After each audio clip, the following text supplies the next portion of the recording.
Imagine um lugar onde você pode alugar um amigo para passear, um cônjuge para um jantar romântico ou até mesmo casar com um robô. Parece coisa de filme de ficção científica, não é mesmo? Mas acredite ou não, no Japão, essa é uma realidade que está ganhando cada vez mais espaço. No vídeo de hoje do canal, vamos olhar esse mundo intrigante e às vezes um pouco assustador. O Japão está enfrentando alguns desafios demográficos interessantes. Eles estão lidando com uma baixa taxa de natalidade e uma população que está envelhecendo rapidamente. Imagina só, isso significa que há menos bebês nascendo e mais pessoas entrando na terceira idade do que nunca. Para lidar com essa situação, o governo japonês não está de braços cruzados. Eles estão tomando algumas medidas bem criativas. Por exemplo, estão oferecendo incentivos financeiros para encorajar as famílias a terem mais filhos, tipo um empurrãozinho financeiro para quem decide aumentar a família. Além disso, estão promovendo políticas que ajudam os pais a conciliarem melhor o trabalho e a vida pessoal. Isso é super importante porque muitas vezes é difícil equilibrar essas duas coisas, né? Essas iniciativas não são só para garantir que as famílias possam crescer, mas também para manter a economia do país funcionando de forma saudável. Afinal, com uma população mais velha e menos jovens entrando no mercado de trabalho, pode ser desafiador manter tudo em equilíbrio. E para ficar equilibrado aqui, só falta você se inscrever no canal e deixar o like no vídeo. Muito obrigado! Mas olha, não é só isso. O Japão também está pensando lá na frente. Eles estão investindo em tecnologias e inovações que possam ajudar a cuidar das pessoas mais velhas e a melhorar a qualidade de vida delas. É como se estivessem preparando o terreno para um futuro em que a idade não seja um problema, mas sim uma nova fase da vida para ser aproveitada ao máximo. É muito interessante ver como o Japão está lidando com essas questões demográficas de uma maneira tão proativa e criativa. É uma mistura de desafios e soluções que mostra como a adaptação é essencial quando se trata de mudanças na população e na sociedade como um todo. Agora, me fala na sua opinião sobre o que achou dessa ideia do governo de ajuda financeira para as famílias terem mais filhos. Você aceitaria ter mais filhos por essa ajuda? Agora você não vai acreditar na cena social que está rolando no Japão. Eles estão testemunhando um fenômeno bem diferente. Serviços de aluguel de parceiros. É tipo poder alugar uma pessoa para ser seu parceiro por um tempo, seja para um evento importante, um jantar romântico ou até mesmo para fazer companhia em um passeio. É como se você pudesse ter um amigo de aluguel, mas com um toque mais pessoal. Essa tendência está ganhando força lá por vários motivos. Um deles é a questão da solidão. Muitas pessoas no Japão enfrentam o desafio de se sentirem sozinhas, especialmente em grandes cidades, onde a vida pode ser bem agitada e isoladora ao mesmo tempo. Então, esses serviços oferecem uma forma temporária de conexão e companhia, ajudando a preencher aquele vazio emocional que às vezes sentimos. Além disso, há também uma questão social mais profunda envolvida. O estigma contra mães solteiras, por exemplo, ainda é uma realidade em muitas partes do Japão. Por isso, algumas mulheres recorrem aos serviços de aluguel de parceiros para evitar perguntas indesejadas ou simplesmente para se sentirem mais aceitas socialmente em certas situações. É interessante como esses serviços não são apenas sobre conveniência, mas também sobre questões sociais e emocionais mais profundas. Eles levantam questões sobre o que realmente significa ter um relacionamento genuíno e como a sociedade está lidando com a solidão e o isolamento emocional nos tempos modernos. Ao mesmo tempo, essa tendência também pode ser vista como um reflexo das mudanças rápidas na sociedade japonesa, onde as pessoas estão buscando novas formas de conexão e de lidar com as pressões sociais tradicionais. No Japão, dar presentes é algo levado muito a sério. Não é só sobre o que está dentro da caixa, mas também como tudo é apresentado. É como se cada presente contasse uma história por si só, desde a embalagem até o momento de entregá-lo. A apresentação é super importante. Eles dedicam bastante tempo para escolher uma embalagem bonita e elegante. Às vezes, até usam tecidos especiais, como o furoshiki, que é uma técnica tradicional de dobrar tecidos para envolver presentes de maneira sofisticada. O objetivo é fazer com que o ato de dar e receber um presente seja algo realmente especial e significativo. Por exemplo, flores têm significados simbólicos diferentes e são escolhidas com base no que desejam expressar. Essa tradição vai além do gesto material. É uma forma de demonstrar respeito, gratidão e afeto pela pessoa que está recebendo o presente.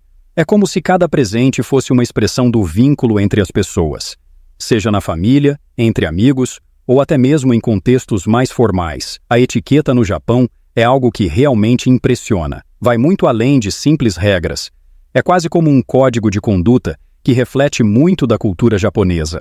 Por exemplo, você já ouviu falar dos hashis, aqueles palitinhos usados para comer? Lá, é importante usá-los corretamente, sem apontá-los para os outros ou deixá-los cravados no arroz, pois isso pode ser considerado desrespeitoso. E tem mais. O comportamento em espaços públicos é algo muito valorizado.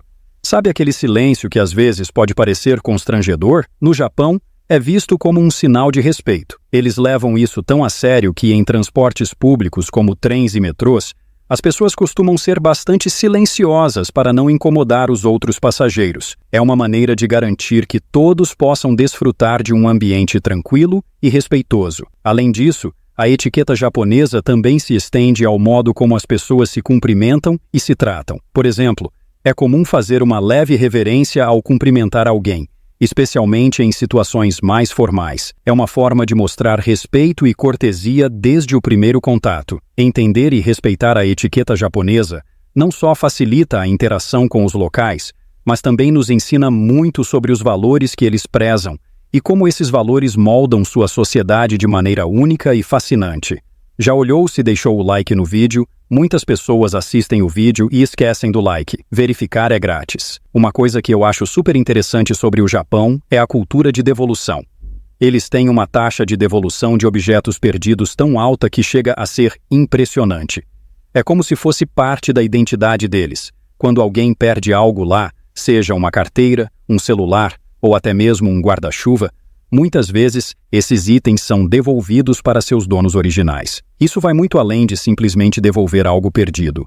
É um reflexo dos valores profundos de responsabilidade coletiva e ordem social que são tão valorizados na sociedade japonesa. É como se cada pessoa se sentisse responsável pelo bem-estar e pela tranquilidade da comunidade como um todo. Então, devolver algo perdido não é só um ato de gentileza. É um compromisso com a harmonia e o respeito pelos outros. E não para por aí. Eles têm até um sistema bem organizado para lidar com objetos perdidos. Muitos lugares, como estações de trem e shoppings, têm balcões específicos onde as pessoas podem deixar e procurar por itens perdidos. Isso facilita bastante o processo de devolução e mostra o quão sério eles levam essa questão. Essa cultura de devolução também ajuda a construir uma confiança mútua entre as pessoas. Saber que, se você perder algo, há uma boa chance de que seja devolvido, cria um senso de segurança e conforto na vida cotidiana. É como se fosse um lembrete constante de que pequenos gestos podem ter um impacto positivo enorme na comunidade ao seu redor. Outro ponto interessante sobre o Japão é por seus baixos índices de criminalidade. É meio surpreendente pensar nisso, especialmente considerando que eles têm suas próprias lutas, como o crime e os delitos cibernéticos. Mas como eles conseguem manter esses números tão baixos? Bom, há várias razões para isso.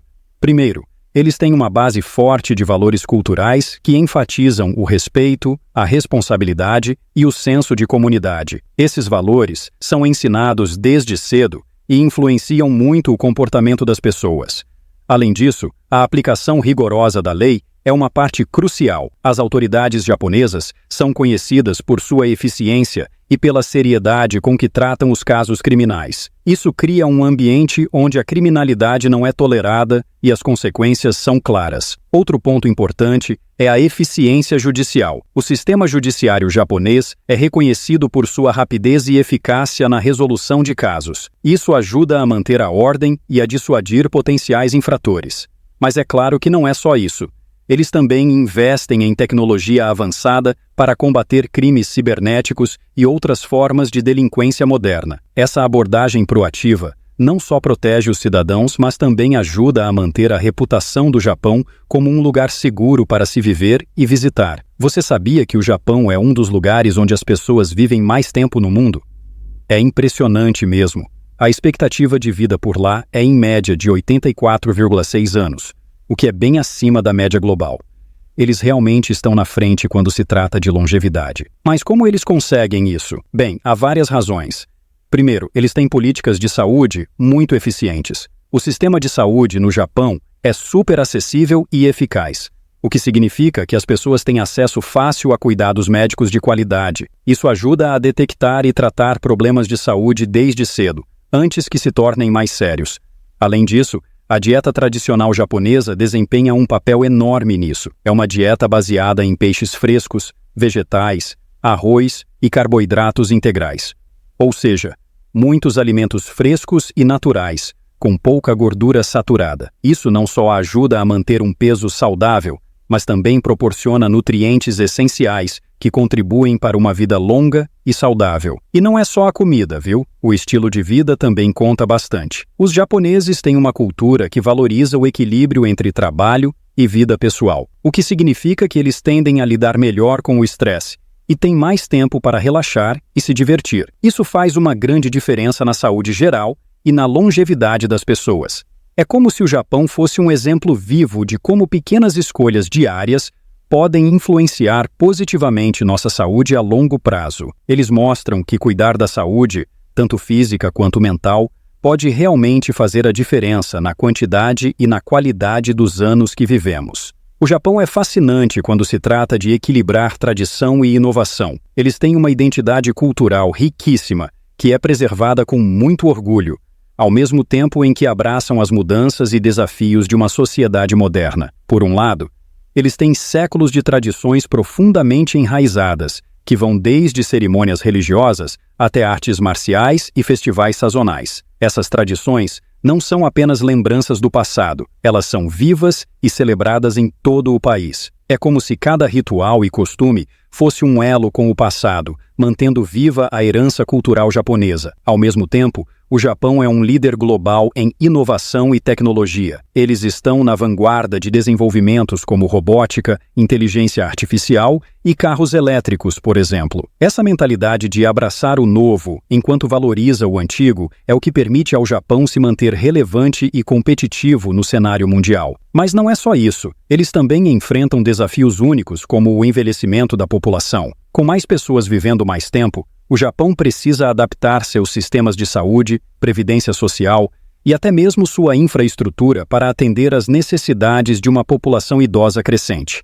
Isso requer uma combinação de inovação em cuidados de saúde, políticas sociais adaptativas e um profundo respeito pelas gerações mais velhas. É um equilíbrio delicado entre honrar o passado e abraçar o futuro que define a jornada do Japão no século XXI. Eles mostram ao mundo como é possível não apenas sobreviver, mas prosperar, mantendo uma identidade cultural forte, enquanto se adapta às exigências e possibilidades da era moderna. Antes de terminarmos, o que você achou sobre o vídeo de hoje, falando sobre o Japão? Mas antes, não esqueça de se inscrever no canal e ativar o sininho das notificações. Muito obrigado!